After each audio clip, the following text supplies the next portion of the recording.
Hello, video viewers. This video is a conversation about the importance of listening in learning English. And it was recorded by Katy Ortega, who invited me to the Zoom meeting that you're going to watch. So Katy Ortega is an English teacher from Argentina. And also she is one of the moderators on a lovely Facebook group, which is called The Chat Box. And The Chat Box is a community of learners of English and teachers of English who get together to share their experiences and share their tips and generally sort of be a supportive community in learning English. And Katy and the other chat boxers are currently involved in a project with Christian from Kangaroo English.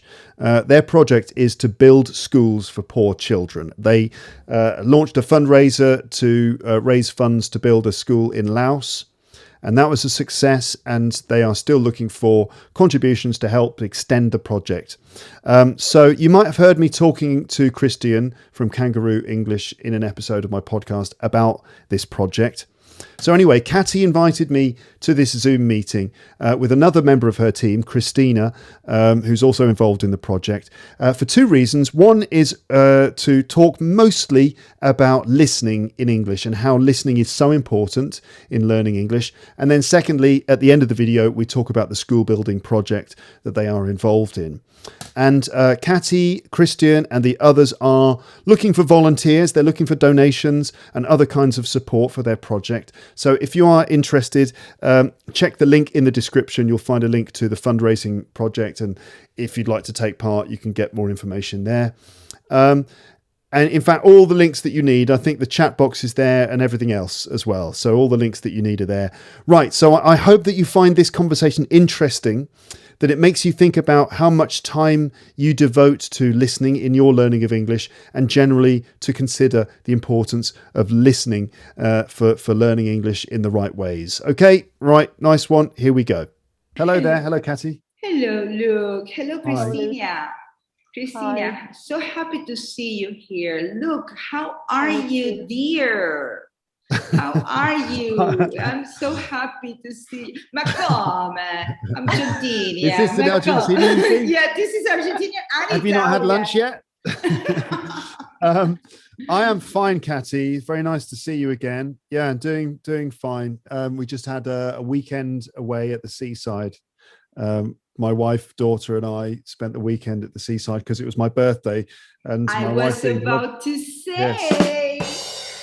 I was about, how was it? Was it good? It was lovely. It was nice to actually get away and go somewhere else. And literally last week in Paris, where I live in France, they allowed people to eat out on the restaurant terraces again. And so we actually had food on a restaurant terrace, although the weather has been terrible.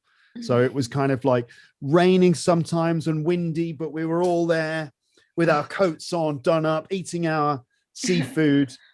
But it was great to get some fresh air and a change of scenery. I Lovely. imagine. At least you are out, you know. Yeah. You want to be under an umbrella, but out. Yeah, it was amazing. I don't mind getting a bit wet in the rain. It's all right. I can handle it. I'm English. It's true. Let me introduce you to Christina. Christina is a member of our crew. Our crew, we have to say, our group of teachers in the Telegram group. Let me introduce Christina, please. Hello. Dear. Hi.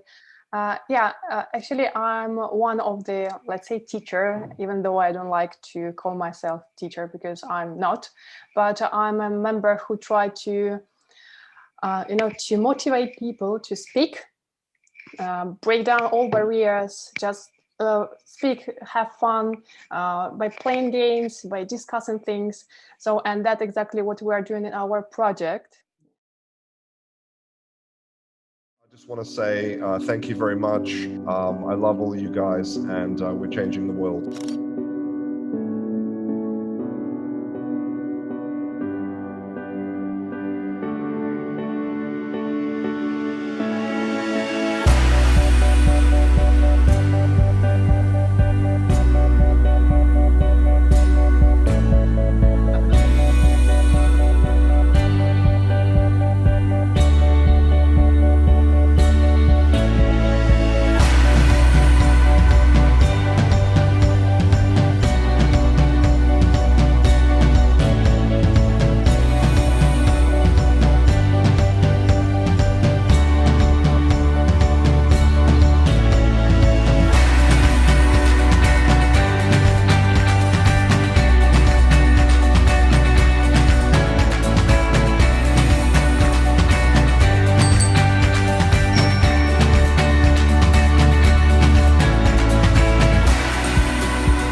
thank you all for an amazing conversation.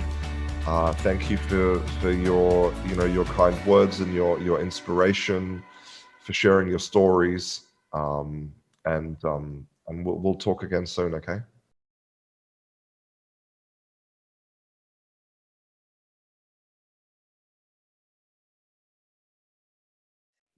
Charity project that we just gather together, and my session has a name, Get to Know. So we're trying to get to know better, because our let's say participants is a widely multicultural mix. So it's really important to get to know better each other. Absolutely. All right. Well, no, I haven't met you before, Christina, so it's nice to get to know you as well in this conversation. Yeah, great. The project sounds like a really good idea. I have to add that actually, thanks to if I can say their name, Angelika and Huber from Germany, they are those two people. Thanks to them, I know about your podcast.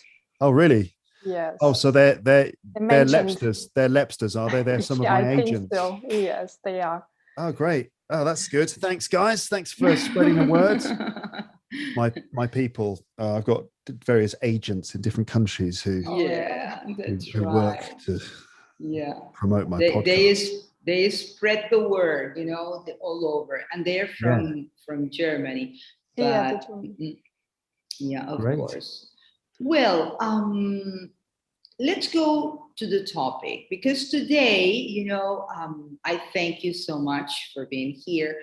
But look, we needed to talk to you, because you are one of the best examples, in my opinion.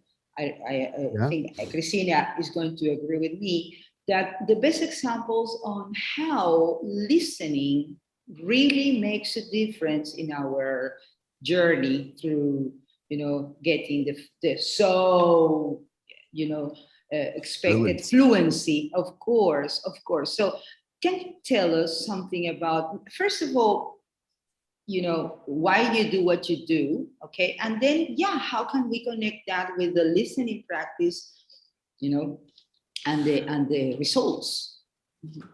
Well, one of the reasons I started doing my podcast ages ago is because, as a teacher in classrooms, as an English teacher teaching students from around the world in classes in London, I noticed that my students never did enough listening. So I'd ask them, what do you listen to? Do you listen to this? Do you listen to that? And just 90% of them never did anything, really.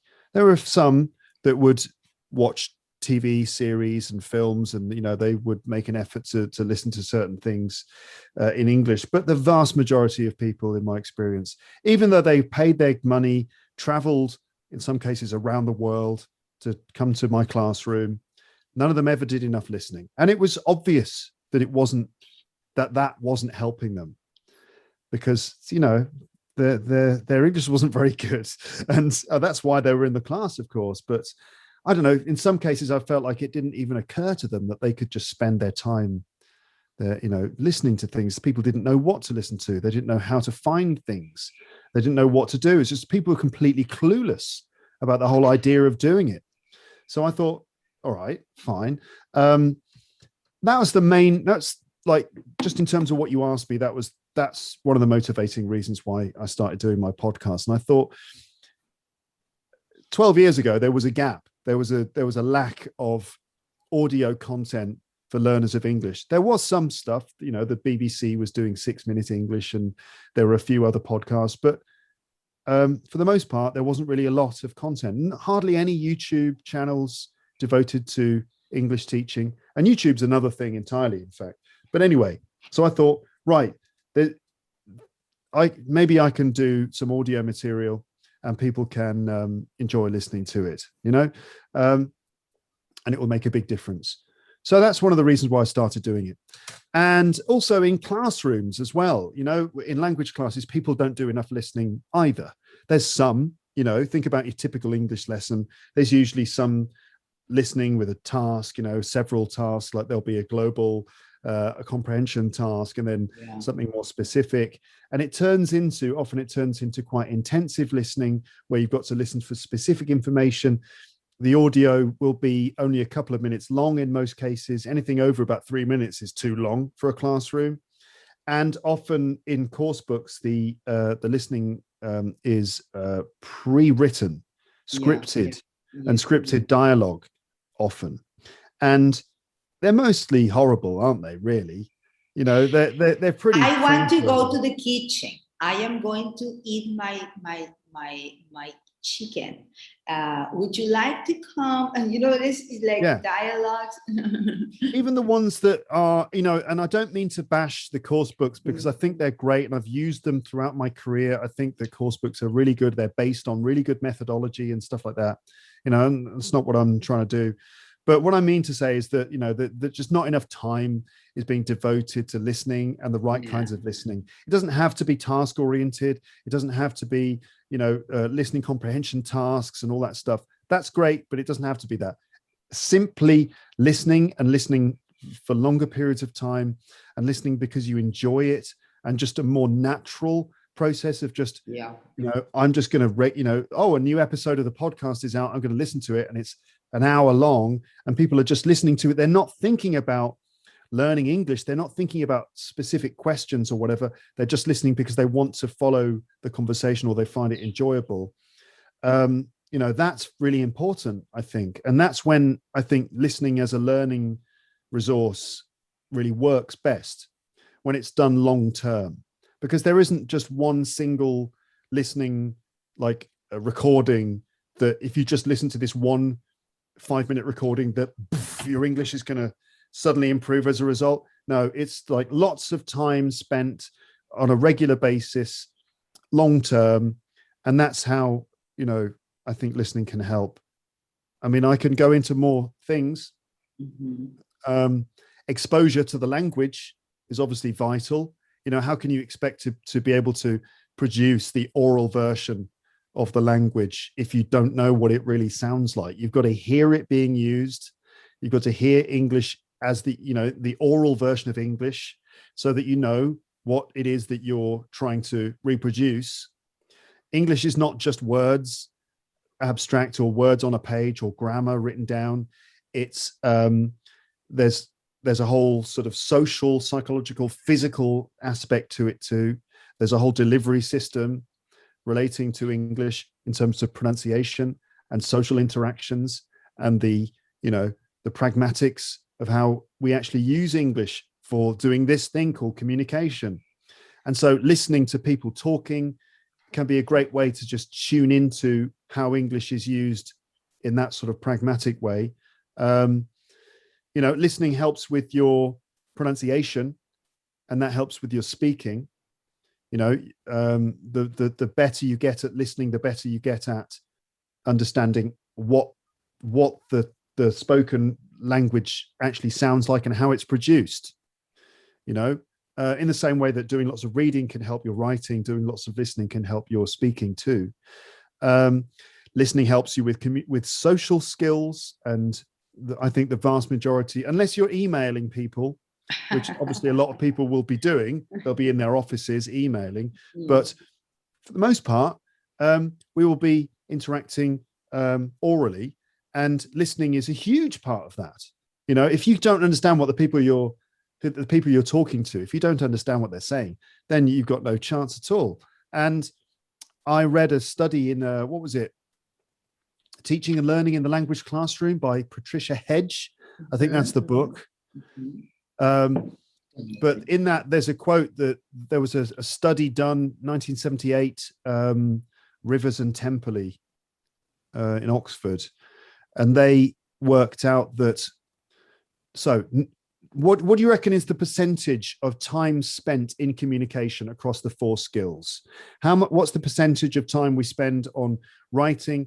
So it's writing, speaking, reading, and listening, in no particular order. Which one do you think is the 9%? 9 or 90? 9. 9% of our communication time is spent on writing, reading, listening, or speaking. Which one do you think it is? 9%. Writing. Writing, correct.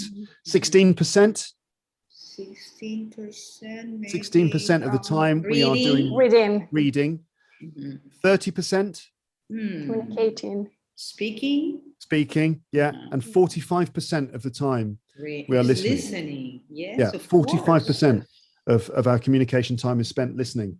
Now, obviously, in terms of communication, in speaking, in conversations, yeah, we do a lot of listening, and listening is a vital thing. Just in terms of, the pragmatics of having a conversation, you've got to, the better you are at listening, the better you are at having a conversation. I think. I totally agree with you. But listening is difficult. It is actually difficult. One of the reasons for that is that it's transient. The words come through the ether, and you hear them once and it all can go quite quickly. It's not like reading where you can back up, you can read the line again, you can go back to the beginning of the paragraph and read it again at your own speed. With listening, it all comes at you. There's less control that you can have. The words and sentences don't appear to be the same as they are when they're written down. Someone can say a word or a phrase to you again and again, and you can just be clueless, like, what are they saying? And then they write it down and instantly you get it. So it can be more difficult, but I think this is the reason why people need to do it more, to become more and more familiar with it. And I think that the more that we listen, the more we understand. Maybe there is the learning curve is quite steep at the beginning with listening. People get turned off, by the fact that they don't understand every single word. This can be very, distracting, but stick with it. If people, again, if they do it for longer periods of time, long term, then there can be huge benefits. And I speak from experience in the sense that I have listeners to my podcast who've written to me and told me. I have lots and lots of accounts, testimonies from people who've said that they didn't understand things in the beginning, but they kept going. Or, people like recently I did this competition on my podcast where listeners got the chance to be interviewed, and I've interviewed 6 people, and their stories are really interesting because for all of them, they've got really great English. Like, I'm really blown away by the quality of their English. And for all of them, listening was a really important part of their process. And for at least 2 of them, they were really bad at English, like only a few years ago. And they totally rearranged their priorities, focused on doing lots of listening, and the results sort of speak for themselves. So I am an advocate for listening, of course. I mean, because I've got a podcast, I want people to listen to it, but also because I think it is really helpful and really beneficial. But what do you think? I mean, you are both successful learners of English. I'm sure you have comments too. I would like to let Christina say something as well, but I was thinking while you were talking, first of all, yes, totally agree with you. Listening is maybe the most important activity that we do when we were children, when we were just babies. We were listening until the moment that we start speaking, right? Or saying something. Yeah, well, this is something that is one thing. When we listen to you, for example, in the first moment, it's a little bit steep because you don't start with the easy words. No, you go with everything from the moment first moment. Throw you right? in at the deep end. Immediately. But after we listen to you for a while, you become familiar. It's that because you become familiar, and then when you become familiar, it's easy. It's easy because we know, your sounds. Yeah, that is one thing. Another, yes, I have heard some of your last podcasts that you have invited people. You've invited some people. Really good, really good. We are going to do the spelling bee in the chat box. We are going to make a contest because it's so nice, so good. So yeah, the thing is that also having other people in your podcast talking to you, it's also it's even more challenging, right? Mhm. But perfect. And the last one, it's an open question. How do you do, my dear? How can you come with so many great topics? Where do they come from? Because you always have new material, topics. Every single podcast of yours is like enticing because of the topic itself, not only because what you said in the podcast, right? It's also the topic that is enticing, inviting. Okay, so where do all this material come from? Maybe I people don't know. recommend. Yeah, sometimes people suggest things, but people often suggest things to me, and I'm just like, okay, and I write it on the list. Okay. I don't know really. I don't know. It's nice to know that you think that the topics are compelling. That's nice to know. I don't know. I suppose I just try and think what people will find interesting. But you know what? I think a lot of the time, what I do, like the latest episodes with Fred, the one with the spelling bee, and where we're looking at using online dictionaries and stuff. So what happened then is that Fred came over. I was like, Fred, come back on the podcast again. I don't think it's the topics so much as just the interaction that I have with the people I talk to. That I just, certain people who are my friends, I just know that they are personalities that I'm always going to have a good rapport with. And so it's more that drives it. And then we have a conversation. And then afterwards, I sort of decide, okay, so that was the topic of this conversation. So it's not topic led. It's more just like the vibe of the person I'm talking to. And we just sort of get together and just like jam, in a sense, just like have fun having a conversation. I try to always make my conversations, I try to find ways to apply what we're saying to learners of English. So I can say, hey, look, we're talking about this, or look, this is useful because of this. But I don't know, it's not always topic led. It's more personality led or something. And then afterwards, I will decide what the topic was based on just what the flow of the conversation was. A lot of my episodes don't have a consistent topic. No, it's like you go with some flow. Go with the flow. But then it's the joy of listening to something that is produced in there. It's being produced there.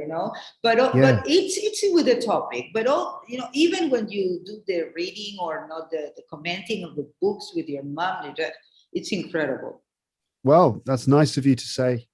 Yeah, going with the flow, I think. And again, that brings me back to the value of listening to spontaneous speech and not just pre-scripted speech. Oh, yeah. Pre-scripted speech is, scripted dialogue and pre-written recordings are great for several reasons. One, because graded listening is really important for lower level people. When you're designing a course book and you're designing learning materials, it is beneficial to be able to decide which language is going to be presented in the audio. Yeah. And so obviously you need to write it all out in advance so you can plan and prepare.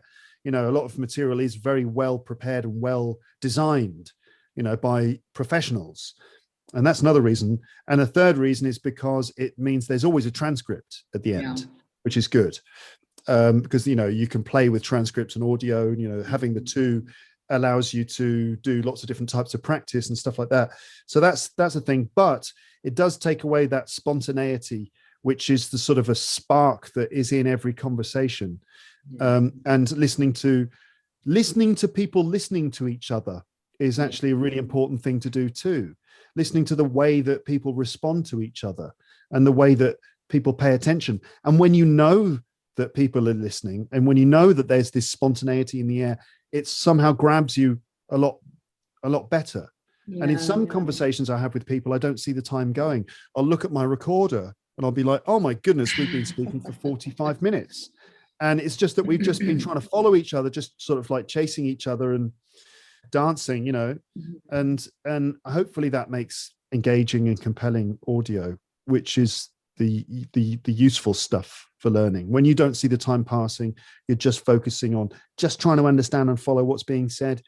That I think is a natural sort of process that maybe follows the way that our brains are designed to learn these communication systems, I suppose. It's incredible. Yeah, you're right. It's the most difficult. Yeah, I am a psychologist. I don't know if I told you before. No, you didn't. Yeah. I am a clinic psychologist, right? Mostly psychoanalysis, right? And there is, one part of the training, yeah, that it's definitely learning to listen. Yeah, we cannot be psychologists. I mean, the people that study this profession, they cannot, be psychologists unless they learn how to listen. Be prepared for the surprise. Be prepared for the meeting something, like to find something in the other person, right? Because you're listening. Otherwise, you're not going to find anything because you're preparing yourself what to say. I'm going to say this, immediately. Christina, I would like to know I want to listen to your thoughts now. Yeah, well, I would like to come back to what you said, Katy, about being baby, because that's true. Yeah, I have two small babies, and I see that for the first years of their life, the only thing they do, they don't read, they don't write, right? They don't even communicate, but they listen to parents, right? All the time, talking to them. And that's quite important in a way. That's what I would like to say. So, or to ask rather, how much is important the level of the English? Yeah, because can you imagine, for instance, my children, they are bilingual, and I think that okay, so it's time to start teaching them English, and it's the same with adults whose the level is not that not high. So how should we, combine this to find maybe the right level, not to be frustrated, not to get totally lost in what you are saying or what in the podcast? Like, does it help if we are just okay? So because recently, what I've just done, okay, so I put Luke's podcast. Yeah, during the morning, during the breakfast with your kids, and with the kids, and just we are eating and we are listening to. Actually, they don't, but I don't know how big impact could it be, because they have no idea what is that. So I hope I didn't say anything. I hope I haven't said anything inappropriate in some of those episodes that you've been playing to your children. But they have to learn everything, don't they? I suppose. Yeah, that's life. I don't know, Katy. Do you want to? What do you reckon? Yeah, well, yeah, I think that no, I think that when you start learning the language, you have to go to the full Monty. I mean, you go everything, go. But with the children, I would put something for children, like songs, like something for children. Not this, because they're going to they're not going to understand because of the difficulty is not the language. The difficulty is the combination of the. I mean, this guy has a complex way of thinking, and children have a very, solid way of thinking. So bring some material for children and enjoy children. It doesn't matter that you have a lot of new words, but they are related to something, for children. So that is my opinion, right? So Luke is not for children. No, it's not really. It's not a podcast for children. So I would say, like, putting on some, speaking in the background when your kids are having their breakfast or whatever. I think it's okay. I agree with what Katy said, that it's probably better to engage them with something that is designed for them, and they will listen probably a bit more carefully. Like, for example, on Spotify, I discovered that there are episodes of Paw Patrol.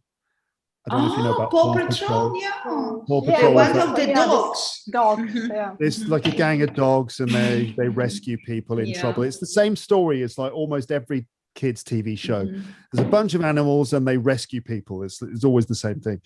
Anyway, so Paw Patrol on Spotify, there are some audio stories of Paw Patrol, and it's in British English and stuff. And I play that to my daughter, and she listens. She actually wants to listen to the stories. We also have these Mr. Men stories, and she listens to them too. Yeah, that is definitely better because she's engaged in listening to it and she's actually focusing on it. And that's when, you know, I expect learning happens much more effectively when people are actually engaged. But, you know, having the English on in the background is not necessarily bad. I think it's good because they will hear it. They won't be engaged with it so much, but they will hear it. It's not a bad thing. It's like when I was growing up, you know, we always had BBC Radio 4 just playing in the kitchen, and it sort of like blends in with the background. And now I just, you know, I think it probably left some imprint on me, but not in a memorable way. It's more just like deep passive knowledge. I think that anything that we hear, the brain somewhere registers it and catches it.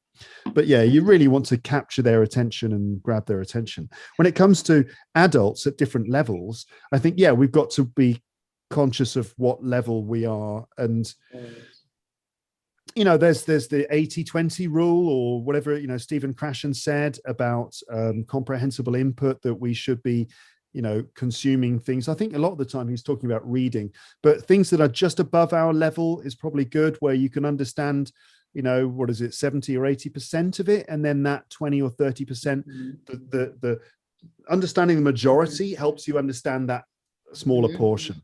So yeah, if someone is a beginner, it's going to be quite hard for them to just jump in and listen to my podcast or something else that's at a similar level. They can, I mean, a lot of people do. It all depends on their motivation. If they are motivated to actually listen to it, you know, and focus on it, then that can help.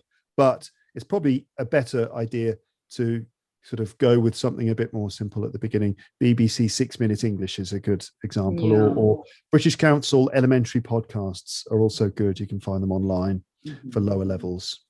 Yes, you know what? When I said that it's good to go to, you know, all the English all together, but then when you have this kind of levels, you know, you go down, you maybe what I would recommend is to make it in parts, to you know, to make it in parts. So you have all this communication here, okay? Maybe you said a phrase, you pronounce something like an expression, yeah? And then you have to go back, you know, you have to go really into the detail with the people. Yes. Yeah, it doesn't happen like that, you know, when you have a best, you know, something. Break it up. This is for the lower level people. Break it up, listen to chunks at a time. And if there are transcripts, they can be very useful and very important, because you can spend 5 minutes trying to understand something, and then you check the script. And because with reading, you can see the words, you can copy paste those words into dictionaries and get definitions of them.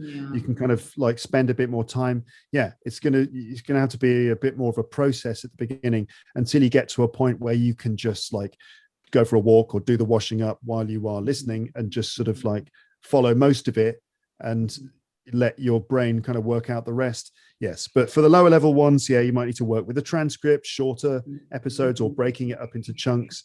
I mean, you know, maybe Katy, what you were sort of referring to too was something about immersion and the importance of just like, you know, the getting English all around you and just being surrounded by English, so that you are getting exposed to it as often as possible. That's obviously very good. But yeah, lower level learners might need to find lower level materials and support, you know, from transcripts or graded tasks and things like that. Because I just remember myself several years ago when I tried to put this BBC radio all the time, and for me it was quite frustrated. Really, I thought like something is not working. Yeah, I couldn't understand it. Let's not say a word. It was even worse that I could understand each single, let's say, fourth word, but I couldn't put it on together. I think this is a common thing that people. I mean, BBC radio. Okay, I wonder which one was it. The BBC World Service. I think that I tried to switch them from one to another in order to find something that I could understand properly. But it was many years ago, and now I see that maybe it is not really that good. You know, radio or broadcasting to listen to. I think it's a common assumption that people, when they think, right, I'm going to listen to something, what do I listen to? And they instantly go to the BBC, or BBC News as well is often the one, or, you know, BBC World Service is available. around the world, and BBC World, the TV channel, the 24-hour TV news channel. I think it's not a great idea because, like, three reasons. First one is that it's really hard to follow that level of conversation. People are talking at a very high level. It's very complex stuff, talking about news and current affairs. Secondly, so it's complicated. Secondly, it's just boring. I mean, a lot of the time. I don't mean Radio 4 is boring. They have really fascinating programs. I love listening to it, but listening to the news can be quite serious and boring and painful sort of thing, and depressing. And thirdly, people on the news don't talk like normal people either. And I've done this in my comedy shows many times, just the idea that, on the BBC, everyone speaks like this, with a very strange voice that no one actually uses in the real world. So it's not a great idea to use, just automatically assume that the BBC is going to be the best thing. Depends. Some programs are great, obviously, but then there are so many podcasts now for learners of English. I think this has to be the best stuff, because this is this is for learners of English. You are being addressed directly. It is for you, and the host is saying hello to you. How's your English going? And it's much it's the tool for the job. Interactive. Yes. Yeah. Oh, my dear. So the time has flown, and now we have to say goodbye, because I know that you are busy people with, a lot of points and things to do. I want to say thank you, but from the bottom of my heart, Luke, because you are always so supportive, so I know you from no long time ago, but it's been more than, I expected, when I met you for the first time. So I consider you a friend, Luke. So thank you very much. Thank you, and Kathy. that we are, thank you. That we are, trying to continue, we are continuing with this project that we started with Christian. Mm-hmm. Yes. Tell us about it in the last few minutes of this video. Yes, of course. The thing is that we are, in this moment, we already achieved our milestone, and it was, $50,000 to build a school in Laos. That was, something we were so happy. Now we are celebrating that, we are going to meet the people from Pencils of Promises. They are going to tell us exactly what we are going to do. I mean, we are not going to be there with the, pale. How do you say? Or like a hammer? Hammer, maybe, and this sledgehammer and a spade and a spade. Or shovel, shovel. I guess shovel. So this is that is the typical vocabulary that we don't know, right? Yes, maybe I need to do an episode about building a school. Oh, there's an idea. Wait, so Pencils of Promise is the company, the organization that is going to actually build the school. Is that right? They're the charity. They are the charity that we came to Pencils of Promises, which is worldwide, but so that they are the charity institution organization. And then we got it, the 50,000, and now we are going to continue with the same idea. Like 50,000 is incredible. Yes, that's great. And 7 months. Just 7 months. 7-8 months, I think. I'm not sure, but 7 even or 8 months. Yes, even less, you can say. Yeah, 6 months, because we started in December last year. So and it's June. Yeah, but Christian started a little bit before, because he started reading a dictionary. Yeah, I know. So this kicked off when Christian decided, right, I'm going to try and raise money to help build a school, and he did the dictionary reading thing, which was complete madness. I was like desperate, please. I thought his retinas were going to become unattached, or or that his brain was going to fall out or something. I don't know. But So yeah, and that initiative, and that was a big publicity stunt to kind of raise, to help, bring attention to it, to raise money. But so finally, then $50,000 has been raised, and that was the target. In fact, you raised more than that. But this is an ongoing. Yes, it doesn't stop. Now the money, is there, but we continue because now we created, in order to make this real, we created a group of people, the people that have, given the money and also their time and their effort.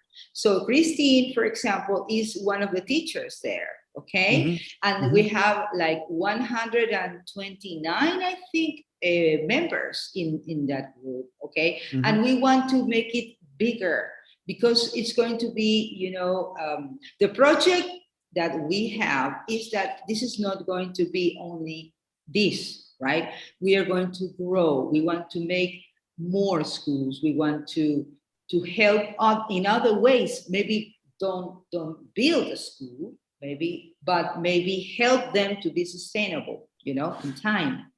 So this is a school in a part of Laos, which is sort of like borders Cambodia, Thailand, Vietnam, that parts of the world, and a very poor place. And so their pencils of promise are constructing a school there, and the local kids will be going there. They'll be using the rooms and the resources. Right. Okay. Yes. Fantastic. And so you're looking at sort of continuing this and, building more similar places. The group that you mentioned is, so these are the people who've contributed. They get to join the group, and as part of the group, they also get to keep in touch with all of the progress of the project and stuff. But it's good for their English as well, isn't it? Because they're in the group there are sort of, well, lessons or sessions or whatever that they can be part of. And Christina is one of the sort of everything, actually almost everything you can imagine. Matt, our teacher, he's created this speaking challenge that's really important. Just blow up any activities. We have activity almost every day about Lao culture, about learning English. Anything you can imagine. Singing really cool. Sessions. So it's a growing community of people who've contributed money to the project and now have access to these English sessions, which, as you said, happen nearly every day. It's a Telegram group, isn't it? It's on Telegram. Yes, it's on Telegram, but we meet by Zoom, right? And no, it's really something, that you become a member of a community.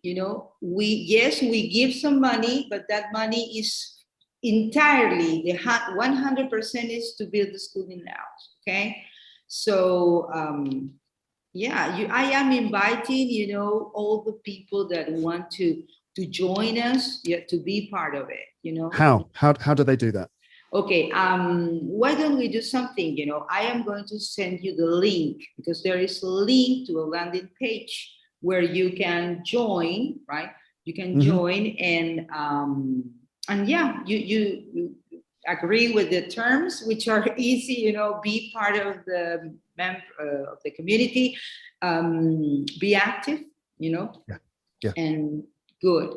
Thank you so much. You're welcome. So that link will be in the description to the landing page you mentioned, which is where you can read about all the details and what's involved. Of course. Look, of course, and I thank you so much for this kindness of yours. Yeah. All right. No problem. And I hope that it makes a big difference. Thank you. Okay, my dear. So I let you go now. Yeah. Okay. But thank you. Look, I'm going to send you the video, as soon as possible. Yes, I'll attach the promo video to this and all that stuff, and that's great. Okay. Nice to see you both.